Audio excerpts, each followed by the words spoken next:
Colin, thank you very much for joining us on day 2 of All-Energy. How's the show been for you so far? Well done, it's been really busy. Yesterday was a very busy day and a lot of really good engagement across the sector, and really pleased with the turnout, really good crowds for a lot of the main sessions, and really good engagement afterwards. So I couldn't have had a better first day. Excellent. It's definitely been very busy. I think it's slightly busier than last year, which is a fantastic sign of the enthusiasm within the industry.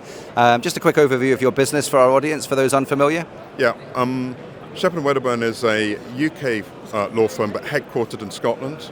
We've been in the energy sector for a very long period of time, and it's been a key part of our business. And we've focused on clean energy over the past 20 years, and it's now a really key part of our business. And that's why we're here as headline sponsor. Fantastic. And you've been heavily involved in a lot of the plenary sessions over the 2 days.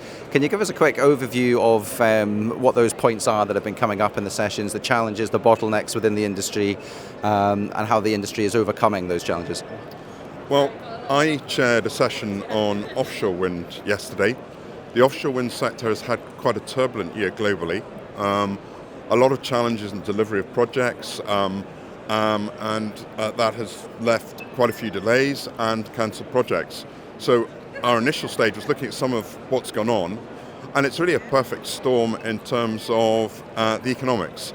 Real challenges in terms of interest rates, inflation, supply chain, all hitting around the same time, and there was always going to be a problem when that happens.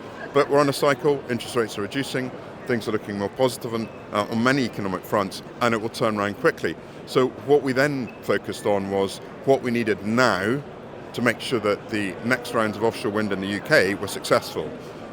UK government came in last summer, lots of ideas, put lots of ideas out to industry, and it's still consulting.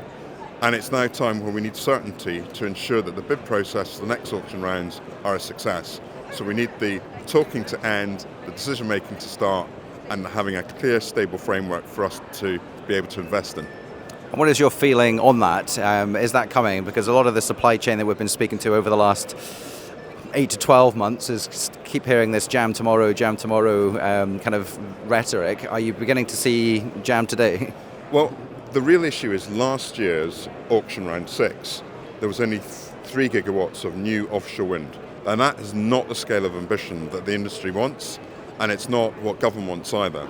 So new UK government come in, it's doubled down on offshore wind as a key part of the 2030 clean power, and they are determined to make sure it happens. So it's all about this auction round. It needs to be a success, and it needs to be big. So this is AR7 that Yes. you're referring to, which is imminent as far as I understand. So where are your enthusiasm levels at?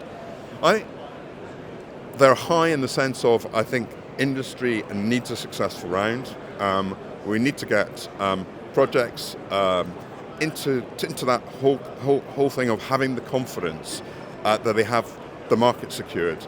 But equally, those projects also have to have the supply chain backing them up. And that's the issue. To have really effective auctions, the supply chain needs to be engaged early, and it needs to almost be part of the auction. And that's some of the uncertainty that's being created by the new rules, potentially, and we're yet to see how these are going to operate as to who's allowed into the auction.